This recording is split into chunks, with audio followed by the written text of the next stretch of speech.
Breaking news తిరుపతిలో చెడ్డీ gang హల్చల్ చేసింది. చెడ్డీ గ్యాంగ్ ఒక ఇంట్లో దొంగతనానికి వచ్చింది. ఆ దృశ్యాలు సీసీటీవీలో రికార్డ్ అయ్యాయి. ఒక్కసారి ఆ దృశ్యాలు మీరు కూడా చూడండి. చెడ్డీ గ్యాంగ్ చెడ్డీలు ధరించి వాళ్ళ నడుము దగ్గర మారణాయుధాలను ధరించి గోడ దాటుతున్న దృశ్యాలు మీరు ఆ టీవీ స్క్రీన్ పైన చూడొచ్చు. వాళ్ళు గేటు తీయకుండా గోడను చడి చప్పుడు లేకుండా వాళ్ళు ఎటువంటి శబ్దం లేకుండా వస్తున్నారు. ఒంటికి ఆయిల్ రాసుకున్నట్టుగా చెప్తున్నారు. అండ్ వాళ్ళ దగ్గర మారణాయుధాలు ఉన్నాయి. వాళ్ళ ముఖాలను గుర్తుపట్టకుండా ఫేస్కి మాస్క్ వేసుకున్నారు. మొత్తం ముఖానికంతా ముసుగు వేసుకున్నారు. చెడ్డీ బనియన్లు వేసుకున్నారు. నడుముకి క్లాత్ కట్టుకొని అక్కడ మారణాయుధాలు కూడా పెట్టుకున్నారు. ముగ్గురు దుండగులు ఉన్నారు. ఒకటి ఆ వెనకే ఇంకొకటి దూకుతున్నాడు చూడండి. రెండు ఆ వెనకే మరొక దుండగుడు కూడా ఉన్నాడు. మరో దొంగ కూడా ఉన్నారు. చెడ్డీ గ్యాంగ్ సభ్యుడు. తిరుచానూరులో కొత్తపాలెం లేఅవుట్లోని ఓ ఇంట్లో చోరీకి పాల్పడ్డారు. కాంపౌండ్ వాల్ దూకి లోపలికి వెళ్ళారు దుండగులు. బీరువాలో నగదు దోచుకొని పరారయ్యారు. బనియన్లు డ్రాయర్లు ధరించి ఒంటికి ఆయిల్ రాసుకొని మారణాయుధాలతో దొంగల హల్చల్ చేశారు. చెడ్డీ గ్యాంగ్ చేతిలో కత్తులు కట్టర్లు కూడా ఉన్నాయి. బాధితుడు సత్యనారాయణ ఫిర్యాదుతో పోలీసులు దర్యాప్తు చేస్తున్నారు. తిరుపతి జనాల్లో చెడ్డీ గ్యాంగ్తో గుబులు మొదలైంది. ఒక ముగ్గురు దుండగులను ఒకసారి ఆర్టీవీ స్క్రీన్ పైన చూడండి. ముగ్గురు వచ్చారు. వాళ్ళు గేటు లోపలికి వెళ్ళటానికి ప్రయత్నం చేస్తున్నారు. చాలా నెమ్మదిగా ఎటువంటి చడి చప్పుడు లేకుండా లోపలికి వచ్చి చుట్టుపక్కల అన్ని పరిశీలించి దొంగతనం చేసి అక్కడి నుంచి పారిపోయారు. ఒక్కొక్కరు అడుగు తీసి అడుగు వేయటానికి ఎంత మెల్లగా పిల్లిలాగా వెళుతున్న దృశ్యాలు మనం ఆర్టీవీ స్క్రీన్ పైన చూడొచ్చు.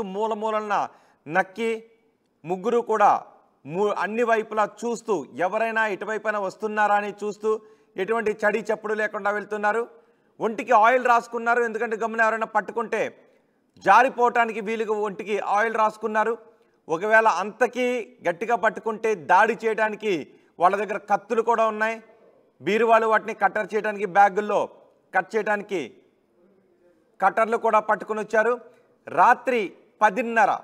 సరిగ్గా రాత్రి 10:30 గంటల సమయం అవుతుంది. 14/8/2024 14వ తారీఖున రాత్రి 10:24 మరి అర్ధరాత్రి కూడా కాదు, 10 గంటలకే వాళ్ళు దొంగతనానికి బరి తెగించారు. 10:24 వాళ్ళు ఈ దొంగతనానికి వచ్చారు. టైం కూడా మనకి కనిపిస్తోంది. ఇదంతా సీసీటీవీలో రికార్డ్ అయింది. తిరుపతిలో చెడ్డీ గ్యాంగ్ తిరుగుతోంది అనే సమాచారంతో ఇప్పుడు తిరుపతి వాసులు భయాందోళనకు గురవుతున్నారు. ఇళ్లలో తలుపులు వేసుకుని ఉండాలి అన్నా కూడా భయభ్రాంతులకు గురవుతున్నారు. చూడండి ఒక్కసారి ఆ కాంపౌండ్ వాల్ ఎంత మెల్లగా దాటుతూ వస్తున్నారో. 10 గంటలకు అక్కడ ఆ రోడ్డు పైన ఎవరు జనసంచారం ఉండదు అని వాళ్ళు నిర్ధారించుకున్నారు. బహుశా కొన్ని రోజులు రెక్కి వేసి ఉంటారు. ఏ సమయానికి అటు జనసంచారం ఆగిపోతుంది అనే విషయం గురించి రెక్కి వేసుకున్నారు. అందుకే 10:21 అక్కడ ఒక గోడ దాటి లోపలికి వెళ్తున్న దృశ్యాలు చూస్తూ ఉన్నాం. వీళ్ళు నగదును దోచుకుపోయారు. సత్యనారాయణ అనే వ్యక్తి ఇంట్లో నగదును దోచుకుపోవడంతో పోలీసులకు ఫిర్యాదు చేశాడు. పోలీసులు ఈ సీసీ ఫుటేజ్ ఆధారంగా విచారణ చేస్తున్నారు. మా ప్రతినిధి రవి మనకు అందుబాటులో ఉన్నారు. రవి, చెడ్డీ గ్యాంగ్ గురించి పోలీసులకు ఏదైనా ఆధారాలు దొరికాయా? ఎస్ రోహిత్, మీరు చెప్పినట్టునే తిరుపతి జిల్లాలో చెడ్డీ గ్యాంగ్ హల్చల్ చేస్తా ఉంది. ప్రజలందరూ తీవ్ర భయాందోళనకు గురవుతున్నారు. ప్రధానంగా తిరుపతి రూరల్ మండలంలోని కొత్తపాలెంలో ఇటీవల కాలంలో లేఅవుట్లు ఎక్కువగా వెలుస్తున్నాయి. ఈ క్రమంలోనే సత్యనారాయణరావు అనే ఇంట్లో చోరీకి పాల్పడ్డారు చెడ్డీ గ్యాంగ్ సభ్యులు. అంటే గత ఏడాది క్రితం సేమ్ ఇదే టైంలోనే చెడ్డీ గ్యాంగ్ హల్చల్ చేసింది. దాదాపు 4-5 ఇళ్లలో చోరీకి పాల్పడి పోలీసులు అప్రమత్తమై నైట్ బీట్ ఏర్పాటు చేయడంతో చెడ్డీ గ్యాంగ్ అయితే ఎస్కేప్ అయింది ఇక్కడ చిత్తూరు జిల్లా నుంచి. ఏడాది తర్వాత ఈ చెడ్డీ గ్యాంగ్ ప్రవేశించడంతో తిరుపతి జిల్లా ప్రజలందరూ కూడా తీవ్ర భయాందోళనకు గురవుతున్నారు. అయితే మారుమూల ప్రాంతంలో ఉన్నటువంటి ఇళ్లను గుర్తించి ఆ ఇళ్లలో చోరీలకు పాల్పడుతున్నారు ఈ చెడ్డీ గ్యాంగ్. గత ఏడాది క్రితం సేమ్ ఇదే మాసంలోనే తిరుపతి రూరల్లోని పెరుమాలపల్లిలో కూడా ఇలాంటి ఘటన చోటు చేసుకునింది. అలాగే ఇప్పుడు ఏంటంటే తిరుచానూరు సమీపంలోని కొత్తపాలెంలో ఇలాంటి చెడ్డీ గ్యాంగ్ పునర్దర్శనం ఇవ్వడంతో పోలీసులు సైతం అప్రమత్తమయ్యారు. ప్రధానంగా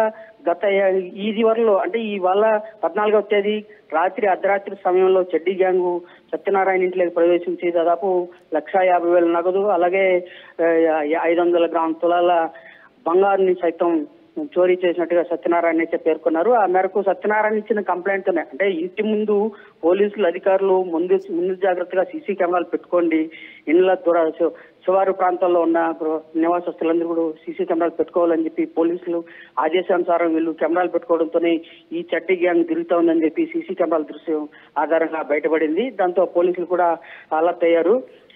ఇలాంటి ఘటనలు తిరుపతి రూరల్ ప్రాంతంలో తరచూ జరుగుతూ ఉంది. పోలీసు యంత్రాంగం అయితే మరింత అప్రమత్తం చేసి ఇలాంటి దోపిడీలను అరికట్టాల్సిన అవసరం అయితే ఉంది. పోలీసు యంత్రాంగం సైతం చడ్డీ గ్యాంగ్ ప్రవేశించిన వీధిలో 10 గంటలకే నిర్మానుష్యంగా ఉంటుందా? 10 గంటలకు కూడా ఎవరు తిరిగే అవకాశం ఉండదా? 10 గంటల 20 నిమిషాలకి తిరుపతి లాంటి చోట దొంగతనానికి వెళ్తున్నారు గోడలు దాటి. ఎస్ మీరు చెప్పింది కరెక్ట్. అది తిరుపతి రూరల్ ప్రాంతంలో అంటే అది గ్రామీణ ప్రాంతం అనమాట. తిరుపతి రూరల్ గ్రామీణ ప్రాంతంలో ఆల్మోస్ట్ ఆల్ 9:30 అంతా క్లోజ్ చేస్తారు. అందరూ జనసంచారం అయితే ఉండదు. దట్టు లేఅవుట్ లో ఇండివిజువల్ హౌసెస్ ఏర్పాటు చేసిన క్రమంలోనే ఆ ఇండివిజువల్ హౌసెస్ వాళ్ళ హౌస్ ప్రెమిసెస్ లోనే లైట్లు ఏర్పాటు చేసుకుని ఉంటారు కాబట్టి తదనంతరం 9:30కి వాళ్ళ కార్యక్రమాలన్నీ పూర్తి చేసుకుని నిద్రపోయే టైంలో లైట్లు ఆఫ్ చేస్తారు. ఇదే అదునుగా భావించి అంటే రెక్కీ నిర్వహించారు. చడ్డీ గ్యాంగ్ ఆల్రెడీ రెక్కీ నిర్వహించి 4-5 సార్లు రెక్కీ నిర్వహించి వాళ్ళ ఆ రెక్కీకి అనుగుణంగా గత 14వ తేదీ నైటు చోరీకి ప్రయత్నం చేశారు, చోరీకి పాల్పడ్డారని చెప్పేసి పోలీసులు అయితే నిర్ధారించారు. ఆ మేరకు పోలీసులు కూడా ఇవాళ సంఘటనా స్థలాన్ని పరిశీలించి కేసు నమోదు చేసి దర్యాప్తు చేపడుతున్నారు. రోహిత్, రైట్. అతని ఇంట్లో ఎంత నగలు పోయాయని చెప్తున్నారు. ఇప్పుడు సత్యనారాయణ అనే వ్యక్తి ఇంట్లో దొంగతనానికి పాల్పడ్డారు కదా, అతను దొంగతనం జరిగిన తర్వాత చూసాడా లేకపోతే దొంగతనం జరుగుతున్నప్పుడు వాళ్ళని గమనించారా? వాళ్ళ భయభ్రాంతులతో అలా ఉండిపోవాల్సి వచ్చిందా? వాళ్ళని ఏమైనా బెదిరించారా చడ్డీ గ్యాంగ్ దొంగలు? చడ్డీ గ్యాంగ్ ఆల్రెడీ ప్రవేశించి వాళ్ళ ఇంట్లో ప్రవేశించి మారణాయుధాలతో బెదిరించి వాళ్ళ ఇంట్లో ఉన్న 1,50,000 రూపాయల నగదు అలాగే 500 గ్రాముల గోల్డ్ ఇవన్నీ కూడా తీసుకెళ్లిన తర్వాత వాళ్ళు మరుసటి రోజు ఇంకా ఆ టైం ఫోన్ చేసినా కూడా రెస్పాండ్ కాకపోయేసరికి మరుసటి రోజు ఉదయాన్నే పోలీస్ స్టేషన్కి వచ్చి ఫిర్యాదు చేశారు. ఇటు రాత్రి ఇట్లా జరిగింది అనేసి. అంటే 100 కూడా కాల్ చేసి చెప్పారు. 100 కాల్ చేసి చెప్పిన తర్వాత గ్లూకోజ్ సిబ్బంది రాత్రి పర్యవేక్షించారు. కానీ అది లోపల ఇన్సిడెంట్ జరిగేటప్పుడు బయట వీళ్ళు చూసుకుని సైలెంట్ గా వెళ్ళిపోయారు. గ్లూకోజ్ సిబ్బంది ఏం లేదని చెప్పేసి వాళ్ళు నిర్ధారించారు. ఆ తర్వాత వీళ్ళు బాధితులు పోయి మరుసటి రోజు ఉదయం కంప్లైంట్ చేయడంతోనే పోలీసులు ఒక్కసారిగా నిమిరిపోయారు. ఆ అధికారులందరూ కూడా ఘటనా స్థలాన్ని చేపట్టి పరిశీలించారు. నైట్ బీట్ రవి, ఆ వీధిలో సీసీ కెమెరా లేవా? ఇంటి ముందు ఉన్నాయి. మరి వాళ్ళు ఎక్కడి నుంచి వచ్చారు? ముసుగులు ఎక్కడ వేసుకున్నారు? అంటే ఇంటి దగ్గరకు వచ్చిన తర్వాత ముసుగులు వేసుకున్నారా? వాళ్ళు ఏదైనా వాహనంలో అక్కడ దిగారా? ఈ వివరాలు కూడా ఏమన్నా తెలిసాయా? లేదు, వాహనాలు ఏం లేదు. 2 వీలర్ లో వచ్చారు ముగ్గురు. అది లేఅవుట్ ఇండివిజువల్ హౌసెస్ దూరంగా ఉన్నాయన్నమాట. ఆ వీధి లైట్లు అయితే లేవు. సెకండ్ అంటే కొత్తగా లేఅవుట్ ఏర్పాటు చేసినటువంటి ప్రాంతము. ఆ ప్రాంతంలోని ఇండివిజువల్ హౌసెస్ 3 హౌసులు ఉన్నాయి. 3 హౌసులు దూరంగా ఉండడంతో ఇలాంటి ఇండ్లను టార్గెట్ చేసుకుని వాళ్ళు దోపిడీకి అయితే పాల్పడుతున్నారు. ఈ ఇంటి చుట్టూ ఉన్న సీసీ కెమెరాల ఆధారంగానే ఈ చడ్డీ గ్యాంగ్ ప్రవేశించిందని చెప్పి పోలీసులు అయితే నిర్ధారించారు. ఈ బాధితుడు అంటే సత్యనారాయణ తమ ఇంటికి పెట్టుకున్నట్టు సీసీ కెమెరాస్ ఫుటేజ్ ఆధారంగా పోలీసులకు ఫిర్యాదు చేశారు. రైట్ రవి, తిరుపతిలో చడ్డీ గ్యాంగ్ హల్చల్ చేస్తున్న దృశ్యాలు ఆర్టీవీ స్క్రీన్ పైన చూడొచ్చు. 2 బాక్సుల్లో మనం చూడొచ్చు. 10:21 ఒక చోట, 10:24 అక్కడే గేట్ దాటుతున్న దృశ్యాలు. గేట్ దాటి లోపలికి వచ్చి ఆ వైపుగా ఇంట్లోకి వెళ్ళి సత్యనారాయణ అనే వ్యక్తి ఇంట్లో నగలు దోచుకు వెళ్ళారు. ఎటువంటి శబ్దం రాకుండా, చడి చప్పుడు రాకుండా ముగ్గురు దుండగులు చూడండి ఒకసారి, ముగ్గురు కూడా ముఖానికి ముసుగులు వేసుకున్నారు. వాళ్ళ ముఖాల ఆనవాళ్ళు తెలియకుండా వాళ్ళ దగ్గర మారణాయుధాలు ఉన్నాయి. వాళ్ళ నడుము చుట్టూ మారణాయుధాలు పెట్టుకున్నారు. బ్యాగులో కట్టర్లు పెట్టుకున్నారు. ఒంటికి నూనె కూడా రాసుకున్నారు. ఒకవేళ పట్టుకుంటే చేజారి పారిపోవటానికి. చెడ్డీ బనియన్ మాత్రమే ధరించున్నారు. ముఖానికి టవల్ పూర్తిగా ముఖ ఆనవాళ్ళు తెలియకుండా ముఖానికి కట్టుకున్నారు.